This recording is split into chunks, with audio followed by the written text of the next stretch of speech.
सूरज एक नए शहर पर धीरे धीरे चढ़ रहा था। एक छोटा सा कमरा था, साफ, शांत। दीवार पर एक पुरानी तस्वीर टंगी थी, सावित्री। बालों में सफेदी आ चुकी थी, लेकिन आंखों में अब भी वही हिम्मत थी जिसने कभी डर को हराया था। दरवाज़ा खुला। एक जवान लड़का अंदर आया। कद लंबा, आंखें गहरी, चेहरा शांत। उसका नाम था आरव। वही बच्चा जिसे कभी माँ ने भूखे पेट सीने से लगाकर सुलाया था। आरव ने माँ के पैर छुए। कॉलेज निकल रहा हूँ अम्मा। सावित्री ने उसके माथे पर हाथ रखा। सच के साथ रहना सीख, बस यही पढ़ना है।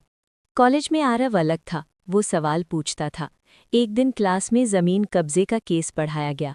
आरव का हाथ अपने आप उठ गया। अगर कानून गलत हाथों में चला जाए तो?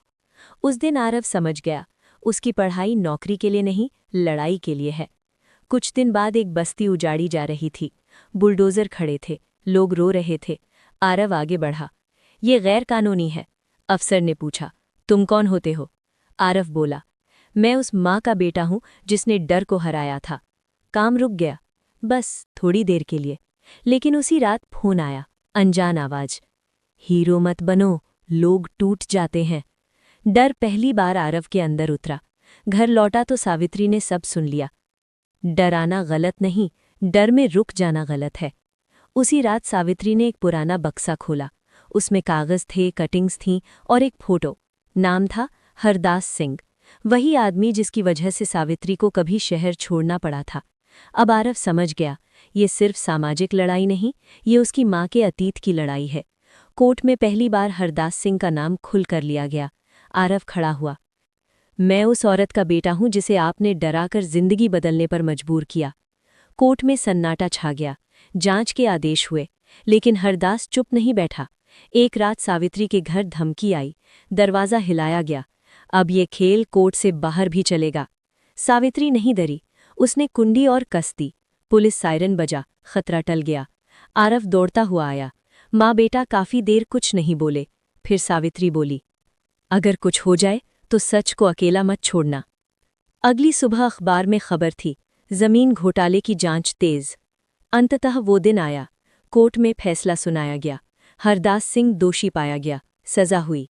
सावित्री रोई नहीं, क्योंकि ये आंसुओं की जीत नहीं थी, ये सांस की जीत थी। कोर्ट से बाहर एक बूढ़ी औरत बोली, आज लगा कानून जिंदा है। सावित्री ने कहा, कानून नहीं, हिम्मत जिंदा है। शाम को घर में दिया जला। आरव ने माँ के पैर छुए। आपका कर्ज कभी नहीं चुका पाऊंगा। सावित्री ने उसका माथा चूमा। कर्ज तब उतरता है जब कोई बेटा किसी और की माँ को बचा ले। रात शांत थी। सावित्री आखिरकार सुकून से सोई, क्योंकि जिस डर से वो सालों भागती रही, आज वो डर कानून के सामने खामोश खड़ा। सुबह अब पहले जैसी नहीं थी। खिड़की से आती रोशनी सिर्फ दिन की शुरुआत नहीं करती थी, जिम्मेदारी भी जगा देती थी। आरव खिड़की के पास खड़ा था। हाथ में उसकी सरकारी डिग्री थी। सावित्री पीछे बैठी थी। बाल और सफ़ेद हो चुके थे, लेकिन आंखों में अब भी वही भरोसा था। अब क्या करेगा? उसने पूछा। आरव कुछ देर चुप रहा, फिर बोला, सिस्टम के अंदर जाऊंगा। सावित्री ने सिर उठाया। वहां डर भी ज्यादा होता है। आरव हल्का सा मुस्कुराया। आपने मुझे डर से लड़ना सिखाया है। कुछ महीनों बाद आरव सरकारी सेवा में चुन लिया गया। पद छोटा था, लेकिन जगह संवेदनशील। पहली ही फाइल उसे पहचान में आ गई। विकास के नाम पर लोगों को हटाया जा रहा था। नाम बदले हुए थे, लेकिन तरीका वही था। आरव ने सवाल उठाए। ऑफिस में खामोशी फैल गई। कुछ लोगों ने धीरे से कहा, यहाँ ज्यादा ईमानदार रहोगे तो टिक नहीं पाओगे। कुछ ही दिनों में ट्रांसफ़र ऑर्डर आ गया, बिना वजह, बिना बात। नए दफ्तर में उसे अजनबी नज़रों से देखा गया। फिर अखबार में एक खबर छपी, युवा अफसर पर अनियमितताओं का शक। नाम नहीं था, लेकिन निशाना साफ था। फोन आने लगे, दोस्त दूर होने लगे। घर लौटा तो सावित्री खिड़की के पास बैठी थी।